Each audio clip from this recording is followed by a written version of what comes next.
بسم اللہ الرحمن الرحیم۔ وَكَذَلِكَ يَجْتَبِيكَ، بس اب یہاں کیا تھی حضرت کی تنبیہ ناسیانہ قبل از تعبیر، اب یہاں تعبیر خواب بیان کرتے ہیں، تعبیر بعد از تنبیہ۔ کذالک، اسی طرح یجتبیک ربک، یجتبی اجتباء افتعال، اور اس کا مجرد ضربہ کے وزن پہ آتا ہے، تو اجتبا کا معنی ہوتا ہے کسی کو ایسے فیض کے ساتھ خاص کرنا کہ اس کی محنت کے بغیر نعمتوں کی بارش کر دینا۔ یجتبی کا، اس کی کوشش اور محنت کے بغیر اس پر نعمتوں کی بارش کرنا، اور یہ اجتباء کلی مشکک ہے، اور اس میں اجتماع کے مختلف درجات ہیں، ان میں سب سے اعلیٰ درجہ نبوت ہے، اور پھر صدیقیت ہے، پھر شہادت ہے، پھر صالحیت ہے، تو یہ سارے مراتب ہیں اجتباع کے، سمجھے؟ اجتباع کے درجے مختلف ہیں۔ اللہ نے انسان کو ساری مخلوق سے چنا ہے، تو یہ بھی ایک اجتباع ہے۔ پھر انسانوں میں سے اہل ایمان کو منتخب کیا، ایک یہ اجتباع ہے۔ پھر اہل ایمان کے مدعی بہت تھے، سارے فرق کے ضالہ سے نکال کے تمہیں اہل حق اور صحیح اہل السنت کے راستے پہ لایا، یہ ایک اور اجتباع ہے۔ پھر اہل السنت کے راستے پہ چلنے والے، ان میں سے آپ کو قرآن کا ذوق دیا، تو یہ اجتباع اس سے بھی مزید ہے۔ پھر جو آج بھی اسی قرآن کو آگے بیان کرے گا، اس کا اجتباع اس سے بھی آگے نکل جائے گا، اس کو پھر اصطفینا من عبادنا۔ تو یہ سارے اجتباع کے مراتب ہیں۔ پہلا مرتبہ انسان ہونا بھی ایک درجے میں اجتباع ہے، مسلمان ہونا بھی ایک درجے میں اجتباع ہے، پھر اس سے بڑا مسلمانوں سے اہل بدعت سے الگ ہونا بھی اجتباع ہے، پھر قرآن سننا بھی اجتباع ہے، پھر اس قرآن کو بیان کرنا بھی اجتباع ہے۔ تو اجتباع ایک کلی مشکک ہے، اس کے درجات میں تفاوت ہے، مراتب میں۔ یہاں کون سا مراد ہے؟ کذالک یجتبیک ربک، جیسے تو نے خواب دیکھا ہے اسی طرح منتخب کرے گا تجھے تیرا رب، یعنی نبوت عطا کرے گا۔ جہاں اجتباع کا اعلیٰ درجہ مراد ہے، نبوت عطا کرے گا۔ یا دوسرا معنی یجتبیک ربک للسجود لک اذ مقاتل اذرو وہو الراجح، ان سجدے کے لیے اللہ تیرا انتخاب کرے گا۔ اور تعبیر واضح تھی کہ تیرے بھائی، تیرا باپ اور تیری ماں ایسی آپ تیری عظمت دیکھیں گے، آپ ایسے مقام رفیع پہ پہنچیں گے کہ آپ کی عظمت کے سامنے سر نگوں ہو جائیں گے، اور آپ کو اللہ تعالی بہت بڑا مقام دینے والا ہے، بہت بڑی عظمتیں۔ تو اس کے ضمن میں نبوت بھی موجود ہے۔ وَيُعَلِّمُكَ، اور سکھلائے گا، یہ نعمت ثانیہ ہے، دوسری نعمت سکھلائے گا تجھ کو اللہ پاک من تعویل، تعویل اولن سے ہے، اور اولن کا معنی ہوتا ہے بات کی تہ اور گہرائی تک پہنچنا۔ اول کا معنی بات کی کسی کی گہرائی تک اور گہرائی تک پہنچ جانا، حقیقت تک پہنچنا، یہ اول ہے۔ اور تعویل کا معنی ہوتا ہے کسی چیز کو اصل مقصد کی طرف لوٹانا اور اصل مراد بیان کرنا، یہ تعویل ہوتی ہے۔ تعویل صحیح یہی ہے، اور تعویل باطل تحریف ہے۔ تو جہاں تعویل کا معنی اصل مقصد اور مراد کی طرف کسی چیز کو لوٹا دینا، سمجھ گئے یا نہیں سمجھ گئے؟ احادیث میں دو قول ہیں، ایک قول یہ ہے کہ الاحادیث سے مراد خواب ہیں، خوابوں کی تعبیر یعنی تعبیر، اور یہ خوابوں کی تعبیر بڑی مشکل ہے، کیونکہ خواب ایک الجھا ہوا منظر ہوتا ہے۔ اب اس الجھے ہوئے منظر کی تہ تک پہنچنا یہ بڑا مشکل کام ہے۔ ایک تو ہوتے ہیں نا سیدھے سیدھے خواب جو مولویوں نے تعبیر الرؤیا ابن سیرین کی رکھی ہوئی ہے، کوئی خواب آیا تو ابن سیرین کو اٹھا لیا اور لوگوں کو یہ کوئی نہیں، ایک ہی آدمی ہو اس کو ایک خواب آئے دوسرے کو وہی خواب آئے، تعبیر الگ ہے۔ حضرت شاہ عبد العزیز محدث دہلوی رحمہ اللہ کے پاس آدمی آیا اور اس نے کہا کہ میں اپنی چارپائی کے نیچے ایک بہت بڑا اژدہا دیکھتا ہوں، سانپ ہے۔ شاہ صاحب نے فرمایا کہ وہاں کھدائی کر نیچے خزانہ ہے۔ اب کہاں سے لیا کہ قیامت کے دن جو صدقے نہیں دیتے ان کا مال سانپ، گنجا سانپ بنے گا اور ان کے گلے میں ڈال دیا جائے گا، جو زکوٰۃ وغیرہ نہیں دیتے اور مال کو برباد کرتی ہے۔ تو اب شاہ صاحب نے یہاں سے تعبیر لی، دوسرا آدمی آیا، اس نے کہا جی اژدہا ہے، تو فرمایا خیال کرنا دشمن تیرے پیچھے لگا ہوا ہے، تو وہ دشمن کی تعبیر ہے۔ اب خواب ایک ہے، شخص بدلے، تعبیر بدل گئی۔ اسی طرح اس کی بے شمار مثالیں ہیں۔ ابن سیرین والی بھی خوابوں کی تعبیر نہیں چلتی، ایک ہی آدمی ہوتا ہے، اس کے احوال کے مطابق خواب وہی ہوتا ہے، تعبیر اور ہوتی ہے، اس کے ساتھ کیا حالات پیش آنے والے ہیں۔ ایک تو موٹی موٹی باتیں ہیں جی، دودھ کی تعبیر علم ہے، فلاں ہے، لیکن یہ اس طرح جو ہے وہ موٹی موٹی تعبیر ہے، تو اصل خواب کی حقیقت تک پہنچنا یہ مشکل ہے، اور اس کے لیے خاص خاص آدمی ہوتے ہیں جن کو اللہ تعالی یہ علم عطا کرتا ہے اور ملکہ عطا کرتا ہے، جس سے وہ خواب کی مشکل اور الجھی ہوئی شکوں کو وہ سنوار لیتی ہیں اور تعبیر نکال لیتی ہیں۔ یہاں تعبیر احادیث کی تعلیم اللہ کی طرف منسوب ہونے کا مطلب کہ اللہ تعالیٰ بذریعہ وحی کے حضرت یوسف کو ایک خاص قسم کی تعبیر رویا عطا کریں گے، جو اٹکل پچو اور ظن نہیں ہوگا، بلکہ وہ تعبیر قطعی ہوگی اور یقینی ہوگی، اور اللہ تعالیٰ کی وہی اس کی بنیاد ہوگی۔ تو وہی پر مبنی تعبیرات حضرت یوسف علیہ السلام کو اللہ تعالیٰ وہ عطا کریں گے، جس سے حضرت جو تعبیر بھی دیں گے تو وہ تعبیر ظنی نہیں ہوگی، وہ تعبیر قطعی ہوگی۔ اس لیے بار بار آئے گا یعلمہ کہ یہ خواب کی تعبیر اٹکل پچو قیاسہ رائیاں اندازوں پہ مبنی نہیں، بلکہ یہ خواب کی تعبیر براہ راست تعلیم من اللہ ہے، اللہ تعالیٰ کی طرف سے تعلیم، تو اس لحاظ سے خصوصیت ثابت ہو رہی ہے۔ ورنہ تو اشکال ہے کہ خوابوں کی تعبیر تو علماء بھی جانتی ہیں، ہر پیغمبر خواب کی تعبیر جانتا ہے، تو پھر کیا تخصیص ہے حضرت یوسف علیہ السلام کی؟ تو میں نے جو تقریر کی اس پہ اگر آپ غور کریں گے تو انشاءاللہ تخصیص سمجھ آ جائے گی۔ ایک بعض علماء نے فرمایا کہ اصل جب جہاں احادیث ذکر کیا ہے تو احادیث کا لفظ عام ہے، یہ صرف خواب نہیں مراد، بلکہ اصل میں اس کا معنی ہے مشکل ترین مسائل، الجھے ہوئے مسائل، چاہے وہ سیاست کے ہوں، چاہے وہ کسی اور امر کے ساتھ تعلق رکھتے ہوں، چاہے وہ خواب کے الجھے ہوئے مسائل ہوں، تو اس احادیث میں تعمیم ہے اور مراد ہے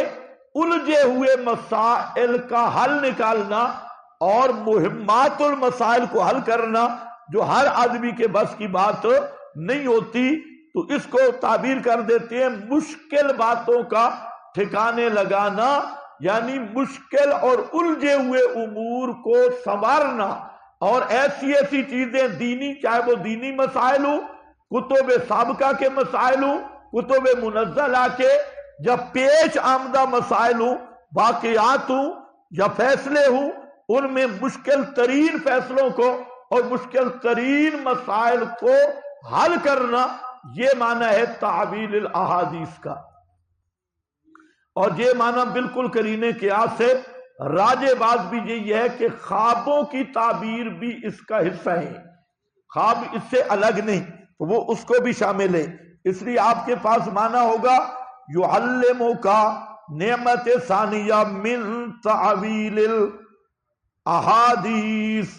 مشکل باتوں کا ٹھکانے لگانا، تعبیر، اور اوپر لکھا ہے تعبیر رویا، اب مجاہد و حضرت صاحب، اور آگے کون ہے؟ عواقب الامور، عواقب الامور، امور کا نتیجہ اور امور کے نتائج اور اس کا معال، الحسن بصری روح المعانی و عند الجاجروی، اپنے وقت کے ولی کامل، یہ مولانا عبد الغنی الجاجروی رحمت اللہ تعالی علیہ، ایسا بے نظیر محقق ہم نے نہیں دیکھا۔ مولانا عبد الغنی جاجروی رحمت اللہ علیہ اپنے زمانے کے بے نظیر محقق تھے اور بے مثال محقق عالم تھے۔ اب آپ کے بھی یہاں پر بھی کئی انہی کی عبارات تھی، کچھ ہم نے اپنی لکھی ہیں، لیکن اکثر جو بین السطور ہے، بین السطور کلمات حضرت جاجروی رحمت اللہ علیہ کے ہیں، شروع میں نے لکھا بھی ہے۔ تو حضرت جاجروی رحمت اللہ علیہ یہ حضرت شیخ القرآن کے شاگرد تھے، اور حضرت شیخ القرآن رحمت اللہ تعالی علیہ کے پاس یہ بڑی عمر میں پڑھنے کے لیے آئے، جبکہ یہ جلالین، بیضاوی، عبد الغفور، یہ ان کتابوں کے مدرس تھے، تو انہوں نے بھی ایک خواب دیکھا تھا۔ تو کہتے ہیں کہ ہم پڑھاتے تھے تو مذاق کرتے تھے کہ ایک مولوی صاحب گزرے ہیں، وہ کہتے ہیں الحمدللہ کا الف لام آد خارجی کہے، تو ہم مدرس سے ہم مذاق بناتے تھے وہ یہ نئی تحقیق ہے یہ الف لام آد خارجی کا، کیونکہ عبد الغفور میں تو جنس کا ہے یا استغراق کا ہے، حامد ہر حامد کی، ہر حامد ہر وقت، وہ سارا پڑھتے پڑھتے آدمی بوڑھا ہو جاتا ہے، یا جنس حمد یا ہر حمد ہر حامد کی ہر وقت ثابت ہے واسطے اللہ کے، یوں لگے رہتی۔ تو کہتے ہیں کہ یہ الحمدللہ یہ الف لام آد خارجی کا کدھر سے آ گئی؟ فرماتے ہیں میں نے خواب دیکھا، حضرت کو خواب میں دیکھا، مولانا حسین علی صاحب رحمہ اللہ کو، مسجد میں تھا اور مولانا نے مجھے بلایا ادھر آؤ، تو ان کے پاس قرآن پاک تھا اور مجھے کہا کہ ادھر بیٹھو میں آپ کو قرآن پڑھوں، تو قرآن شروع کیا۔ کہتے اول سے آخر تک انہوں نے خواب میں مجھے قرآن پاک کی مختلف صورتوں کا انداز بتایا۔ جب اٹھا تو اس کی تعبیر معلوم کی، تو مجھے کسی عالم نے کہا اس کی تعبیر یہ ہے کہ آپ جائیں اور مولانا کے کسی شاگرد سے جا کے تفسیر پڑھیں۔ تو پھر وہ آئے پنڈی آئے، بیمار ہو گئے، تو چارپائی پر لیٹے رہتے تھے لیکن سبق نہیں چھوڑتے تھے، چارپائی پر لیٹے، ساتھ شیخ القرآن نے بھی ان کو کہا آپ میرے ساتھ لیٹے رہیں اور سبق پڑھتے رہیں، آپ تو تھوڑا سا درد ہو تتر ہو جاتی ہے، تو پڑھنے والے یوں ہوتی ہیں۔ اور شیخ القرآن رحمت اللہ علیہ کا دورہ موجود ہے، ہم تو ایک ایک لفظ پہ بیٹھے رہتے ہیں نا، وہ ماشاءاللہ سورت کو ایسے حل کرتے اور گئے، درمیان میں آپ کو پتہ بھی نہیں چلتا، اگر ہم وہ انداز اختیار کریں تو آپ دوسرے دن بھاگ جائیں گے کہ یہ کیا ہے۔ تو وہ آپ ذرا سنیں، پوری عبارت بھی آپ نہیں سمجھ سکیں گے، تو لیکن وہ چارپائی پہ رہے، پھر اللہ تعالیٰ نے ان سے کام لیا، انہوں نے پھر پڑھانا شروع کیا۔ پھر شیخ القرآن رحمت اللہ علیہ اپنے دورے میں نے خود ان کا یہ ریکارڈ سنا، وہ فرماتے ہیں کہ طالب علموں کو کہ آپ ادھر جائیں، رحیم یار خان، مولانا عبد الغنی جاجروی رحمت اللہ علیہ وہ حضرت کے شاگرد تھے، لیکن کمال ہے شیخ کا اپنے شاگردوں خود دورہ پڑھا رہے ہیں اور کہتے ہیں تم ادھر جاؤ، رحیم یار خان جو ادھر کے لوگ ہیں نا ان کے پاس پڑھے، عبد الغنی کے پاس پڑھے، ادھر جائیں۔ تو دو آدمیوں کو کہا، ایک قاضی اسمت اللہ صاحب رحمہ اللہ قلعہ دیدار سنگھ والے، ان کا بھی نام لیتے ہیں کہ قاضی نور محمد صاحب کے بیٹے پڑھا رہے ہیں دورہ، ان کی طرف جاؤ اور ادھر جاؤ۔ آج تو مولوی جی کہے ادھر جاؤ تو اس طرح سمجھو بھئی ہفتہ بارشیں نہیں رکیں گی۔